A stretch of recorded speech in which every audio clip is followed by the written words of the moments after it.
একজন মানুষ সর্বপ্রথম কোন জিনিসের প্রেমে পড়ে জানেন? কথার প্রেমে পড়ে। কিসের? কথার প্রেমে পড়ে। কথার ধরন, কণ্ঠস্বর, তার অ্যাটিটিউড, তার শব্দের জাদু, এটা মানুষের হৃদয়কে জয় করে ফেলে। আল্লাহ রাসূল সাল্লাল্লাহু আলাইহি ওয়াসাল্লাম তিনি নিজেও বলেছেন, ওয়া ইন্না মিনাল বায়ানি লা সিহরা, কিছু কিছু বক্তব্যের মধ্যে জাদু আছে।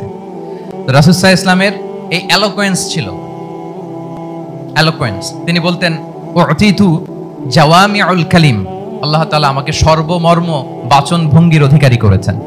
মানে উনি যেটা বলতেন এটা ছিল very precise in wording but comprehensive in meaning. Precise in wording, শব্দের বিবেচনা এটা খুবই precise and clear, but comprehensive in meaning. এটার যে দোতনা, এটার যে appeal to the heart of the people, to the heart of the listener, এটা অসাধারণ, মানুষের হৃদয়কে জয় করে ফেলতো। আল্লাহু আকবার। তাহলে নেতা হইতে হইলে তার কমিউনিকেশন স্কিল লাগবে, কি বলেন? লাগবে? এখন নেতা আসছে, উনি বক্তব্য করতে পারতেছে না, তাহলে কি নেতা হইতে পারবে? পারবে না। তাহলে পাবলিক স্পিকিং, কমিউনিকেশন স্কিল, এটা ইটস এ মাস্ট, এটা নেতার লাগবে। যেমনটি রাসূলুল্লাহ সাল্লাল্লাহু আলাইহি ওয়াসাল্লামের ছিল। উনি সর্বমর্ম বাচন ভঙ্গির অধিকারী ছিলেন। বলতেন কম, কিন্তু এটার অ্যাপিল ছিল অনেক বেশি, এটার ব্যাখ্যা হয়ে যেত অনেক। রাসূল সাল্লাল্লাহু আলাইহি ওয়াসাল্লামের সবচাইতে বড় ভাষণটি ছিল বিদায় হজের ভাষণ, খুব সম্ভবত। ওই ভাষণের টেক্সটগুলোকে যদি একসাথে করা হয়, আমার মনে হয় 10 মিনিটের বেশি লাগবে না ওই টেক্সটগুলো পড়তে। তার মানে সবচাইতে বড় যে ভাষণ ওনার, ওটা কত ছিল? 10 থেকে 12 মিনিটের ভাষণ ছিল। আমরা তো ঘন্টার পর ঘন্টা বক্তব্য করি, তারপরেও তো আমরা মানুষের মনকে খুশি করতে পারি না। উনি সেই যে 1400 বছর আগে 10 মিনিটের একটা ছোট্ট ভাষণ দিলেন, গোটা বিশ্ব আজও হাবুডুবু খায় ওই ভাষণের ভেতর, ঠিক কিনা বলেন? তাহলে উতিতু জাওয়ামিউল কালিম, আমি সর্বমর্ম বাচন ভঙ্গির অধিকারী। সুবহানাল্লাহ, ভেরি প্রিসাইজ এন্ড ক্লিয়ার। কতটা প্রিসাইজ এন্ড ক্লিয়ার ছিল রাসূল সাল্লাল্লাহু আলাইহি ওয়াসাল্লামের বক্তব্য? আম্মা জান আয়েশা রাদিয়াল্লাহু তাআলা আনহা বলেন, লাউ আদাহুল আদু লা আহসাহু, তিনি যখন বক্তব্য করতেন, কেউ যদি চাইতো যে দেখি কয়টা শব্দ বললেন বক্তব্যে, কয়টা বাক্য বললেন, চাইলে মুহূর্তে গুনে ফেলা যেত সেটা। এত প্রিসাইজ এন্ড ক্লিয়ার বক্তব্য ছিল যে তিনি কয়টা বাক্য ব্যবহার করেছেন, কয়টা শব্দ ইউজ করেছেন এই বক্তব্যে, চাইলে যে কেউ গুনে ফেলতে পারত। এবং তিনি খুবই শুদ্ধ আরবিতে কথা বলতেন, আফসাহুল লিসান ছিলেন। বিশুদ্ধ ভাষায় কথা বলতে পারা এটা অনেক জরুরি। রাসূল সাল্লাল্লাহু আলাইহি ওয়াসাল্লাম অত্যন্ত বিশুদ্ধ আরবিতে কথা বলতেন, এবং বিশুদ্ধ আরবি জানাটা বা বিশুদ্ধ ভাষাটা এত জরুরি যে আল্লাহ তাআলা তার প্রিয় হাবিবকে এই বিশুদ্ধ ভাষা শেখানোর জন্য মায়ের বুকের দুধ খাওয়া থেকে বঞ্চিত রেখেছিলেন। আই রিপিট, আমি আবারও বলছি, বিশুদ্ধ ভাষাটা এত জরুরি যে আল্লাহ তাআলা তার প্রিয় হাবিবকে মায়ের বুকের দুধ থেকে বঞ্চিত রেখেছেন শুধু বিশুদ্ধ ভাষার জন্য। তিনি কিন্তু মায়ের বুকের দুধ খেতে পারেন নাই। হালিমাতুস সাদিয়ার সাথে সেই বনু সাদ গোত্রে চলে গিয়েছেন, সেখানে ছিলেন। হালিমাতুস সাদিয়া ওনাকে দুধ খাইয়েছেন। এরপরে যখন মরুভূমির চমৎকার পরিবেশে একেবারে বিশুদ্ধ আরবি তিনি শিখেছেন, আবার শিশু মুহাম্মদ সাল্লাল্লাহু আলাইহি ওয়াসাল্লামকে তিনি তার মায়ের কাছে ফিরিয়ে দিয়েছেন। তাহলে চিন্তা করে দেখেন যে বিশুদ্ধ ভাষার জন্য মায়ের বুকের দুধকে স্যাক্রিফাইস করা হয়েছে। আল্লাহু আকবার। তাহলে আম্মা জান আয়েশা রাদিয়াল্লাহু তাআলা আনহা বলতেন, লাউ আদাহুল আদু লা আহসাহু, চাইলে যে কেউ গুনতে পারতো যে তিনি প্রিয় নবীজি কয়টা বাক্য বললেন, কয়টা শব্দ, এত প্রিসাইজ এন্ড ক্লিয়ার ছিল। অন্য বর্ণনায় এসেছে, কানা ইয়াতাকাল্লামু বিকালামিন বাইনাহু ফাসলুন, তিনি এমন ভাবে কথা বলতেন, কথার মাঝখানে মাঝখানে পজ দিতেন। কি দিতেন? পজ দিতেন, মানে একটু থামতেন যাতে করে শ্রোতারা বুঝতে পারে। ইয়াতাকাল্লামু বিকালামিন বাইনাহু ফাসলুন, বলতে বলতে মাঝে মাঝে একটা পজ দিতেন যাতে সবাই বুঝতে পারে। ইয়াহফাযুহু মান জালাসা ইলাই, আশেপাশে যারা বসতো তারা সহজে এটা মুখস্থ করে ফেলতে পারত। পজ দিয়ে দিয়ে থেমে থেমে এত চমৎকার করে ওনার প্রেজেন্টেশন ছিল, বক্তব্য মালাগুলো ছিল, ফলে যারা শুনতেছে ইজিলি মুখস্থ করে ফেলতে পারত। এবং গুরুত্বপূর্ণ কথা তিনি এমফাসাইজ করতেন, 3 বার বলতেন। একবার তিনি বলতেছেন, আত-তাকওয়া হা হুনা হা হুনা হা হুনা ওয়া ইউশিরু ইলা সাদরিহি 3 মাররাত। তাকওয়াকে তিনি এখানে রেফার করেছেন। আমরা তো মনে করি তাকওয়া সব ঢুকে গেছে এখানে, তাকওয়া ঢুকে গেছে টুপিতে, তাকওয়া ঢুকে গেছে জামাতে, এগুলো তাকওয়ার একটা নমুনা। কিন্তু আল্লাহ রাসূল সাল্লাল্লাহু আলাইহি ওয়াসাল্লাম বলেছেন তাকওয়া এখানে এখানে এখানে, এভাবে 3 বার তিনি ইঙ্গিত করেছেন। গুরুত্বপূর্ণ কথাকে তিনি এভাবে এমফাসাইজ করতেন। মাঝে মাঝে এমন আবেগঘন বক্তব্য উপস্থাপন করতেন, সাহাবারা অশ্রুসিক্ত হতো। ওয়াজিলাত মিনহাল কুলুব যারাফাত মিনহাল উয়ুন, সাহাবারা বলতেন যে আমরা অশ্রুসিক্ত হতাম, আমাদের হৃদয় বিগলিত হতো। এত চমৎকার মর্মস্পর্শী বক্তব্য তিনি করতেন। এটা প্রেক্ষাপটের আলোকে। আবার যুদ্ধের ময়দানে যখন কমান্ড করতেন তখন আলা সাউতু, ওয়াশতাদ্দা গদাবু, তিনি রেগে যেতেন, উঁচু কণ্ঠে তিনি কথা বলতেন, মনে হচ্ছে একজন সেনাবাহিনীর কমান্ডার তার ব্যাটালিয়নকে কমান্ড করছেন। আল্লাহু আকবার। তাহলে বক্তব্যের যত দিক হতে পারে, স্লো মোশনে, খুব তেজস্বী বক্তব্য, খুব জ্বালাময়ী বক্তব্য, আবার মর্মস্পর্শী বক্তব্য, সব ধরনের বক্তব্য তিনি করতেন। সুবহানাল্লাহ। তাহলে এলোকোয়েন্স, 2 নাম্বার হচ্ছে এলোকোয়েন্স। কম্পিটেন্সের খুব গুরুত্বপূর্ণ একটা অংশ হচ্ছে এলোকোয়েন্স, বাগ্মিতা। এটা একজন নেতার থাকা চাই। কি বলেন? একজন নেতার এরকম বক্তব্য দিতে জানতে হবে না? আল্লাহ রাসূল সাল্লাল্লাহু আলাইহি ওয়া আলিহি ওয়াসাল্লাম তিনি ঠিক এইভাবে বক্তব্য করতেন। মাঝে মাঝে তিনি ইমোশনাল ইন্টেলিজেন্স ইউজ করতেন, মানে আবেগ অনুভূতিকে নাড়িয়ে দিয়ে শ্রোতাকে প্রভাবিত করে ফেলা।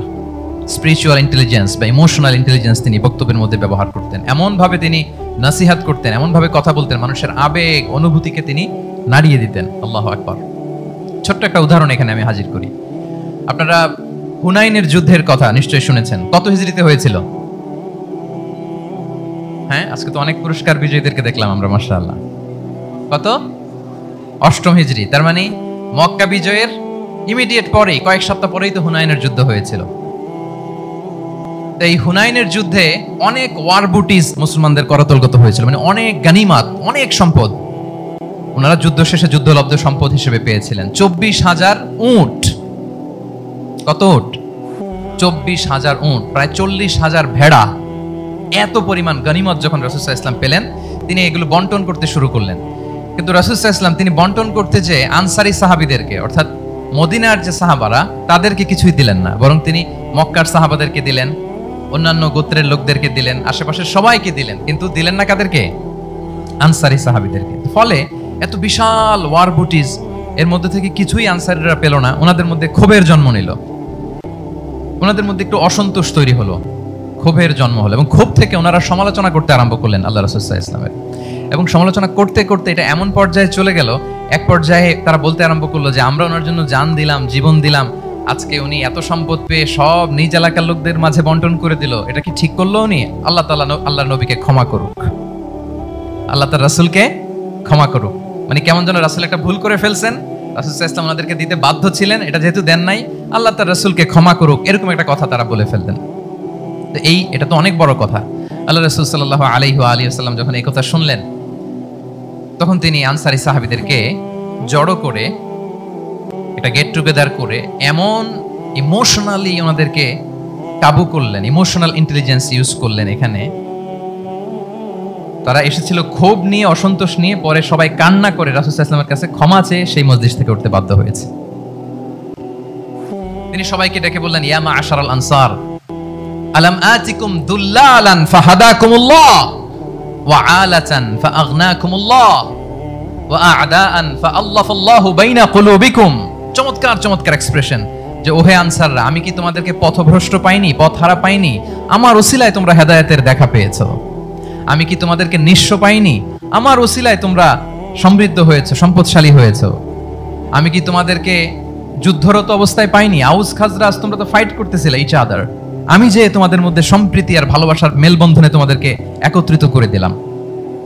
আওয়াজাতুম ফি আনফুসিকুম ফি লুআআতিন মিনাদ দুনিয়া, আর দুনিয়ার সামান্য কিছু জিনিসের কারণে তোমরা মনে কষ্ট পাচ্ছ, যেটা দিয়ে আমি কিছু নমুসলিমদের হৃদয়কে আকৃষ্ট করছিলাম।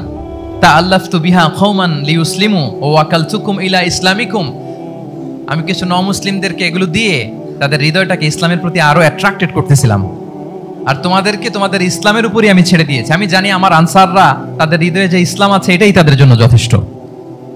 আমা তারদাউনা আইয়াযহাবান নাসু বিশাতি ওয়াল বাঈর ওয়া তারজিউনা বিরাসূলিল্লাহি ফি রিহালিকুম, won't you be happy that people go back to their country with sheep and camel and you go back to your country with Rasulullah? আল্লাহু আকবার। তোমরা কি এতে খুশি হবে না মানুষ উট আর ভেড়া নিয়ে তাদের এলাকায় ফিরবে, আর তোমরা আল্লাহর রাসূলকে নিয়ে তোমাদের এলাকায় ফিরবে? এরকম একটার পর একটা ইমোশনালি রাসূল সাল্লাল্লাহু আলাইহি ওয়াসাল্লাম যখন আনসার সাহাবীদেরকে কাবু করতে লাগলেন, ওনারা এমন ভাবে কান্নার রোল জুড়ে দিল, এমন ভাবে অনুতপ্ত হলো, কাঁদতে শুরু করলো।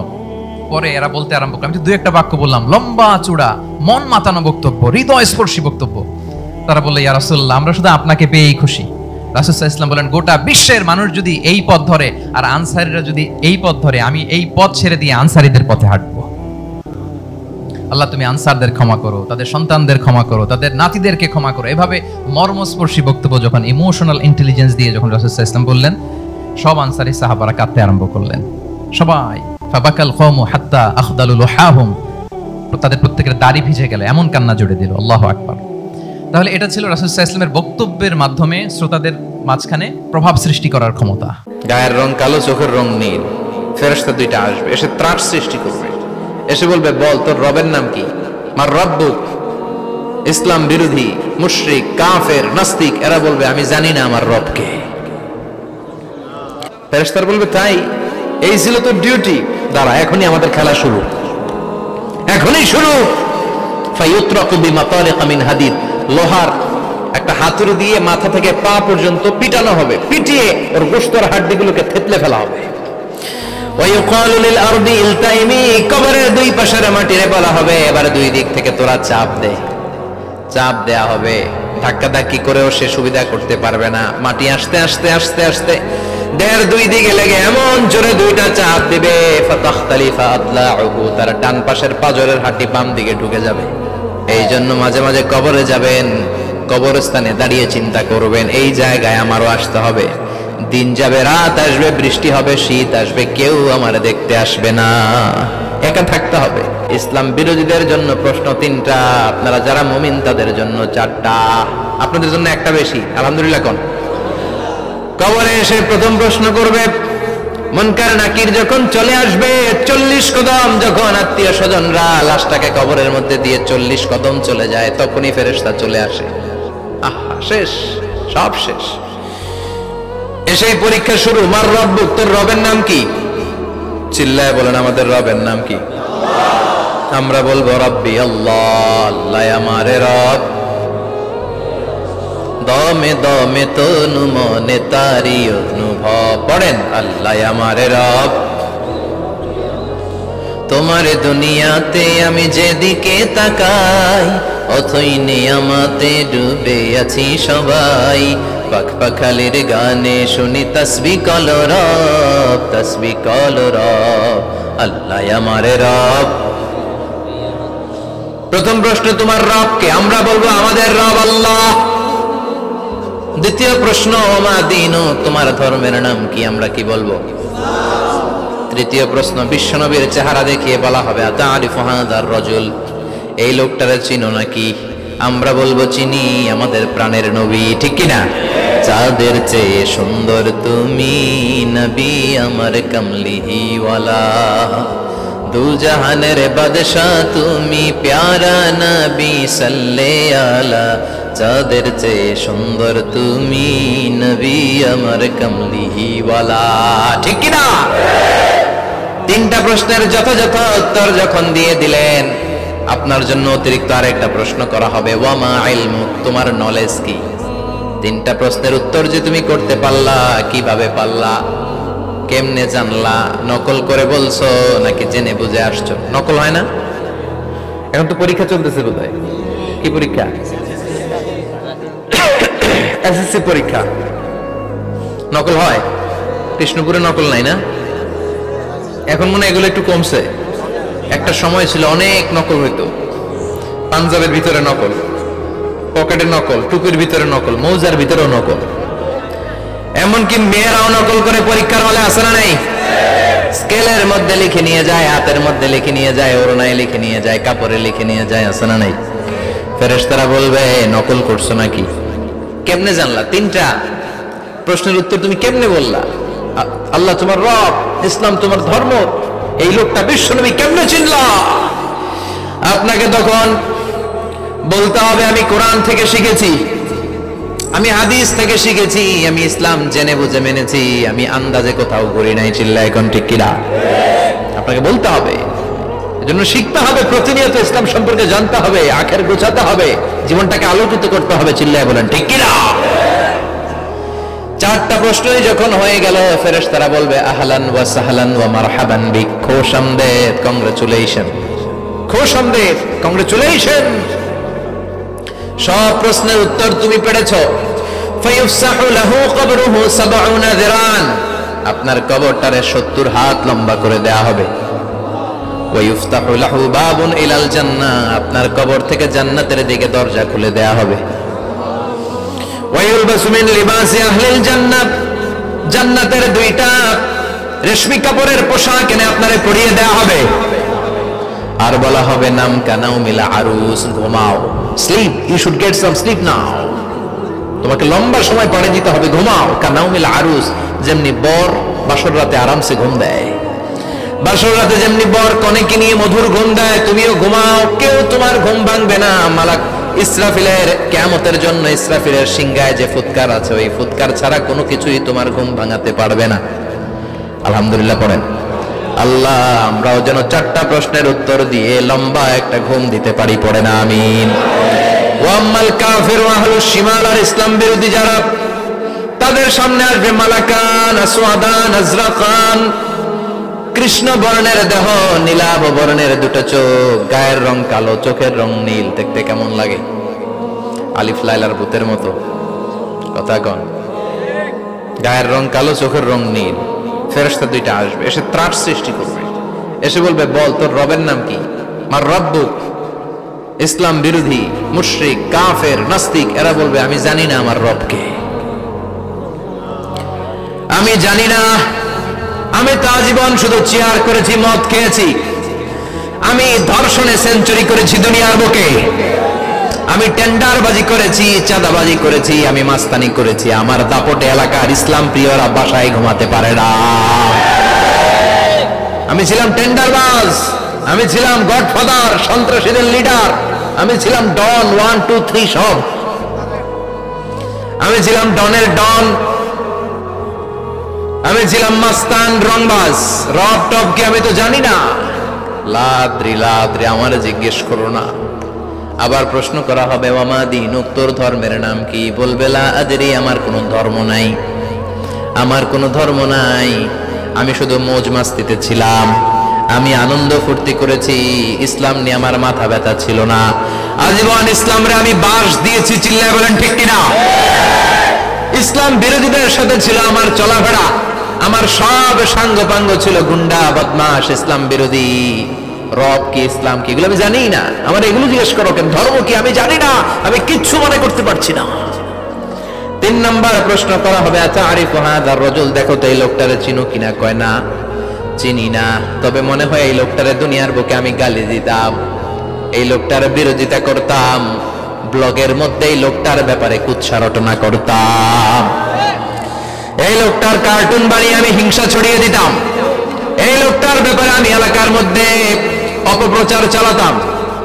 ফেরেশতারা বলবে তাই, এই ছিল তো ডিউটি। দাঁড়া, এখনই আমাদের খেলা শুরু, এখনই শুরু। ফায়ুতরাকু বিমাতারিকা মিন হাদিদ, লোহার একটা হাতুড়ি দিয়ে মাথা থেকে পা পর্যন্ত পিটানো হবে, পিটিয়ে ওর গোশতের হাড্ডিগুলোকে থেতলে ফেলা হবে।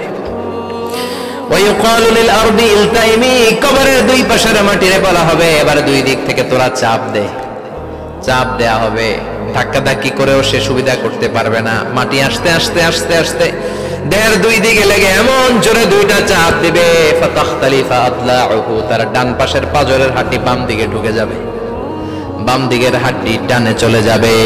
বিশ্বনবী বললেন এই হাতুড়ি দিয়ে পিটানোর শাস্তি, কবরের চাপ দেওয়ার শাস্তি চলতেই থাকবে হাত্তাল কিয়ামা, কিয়ামত পর্যন্ত।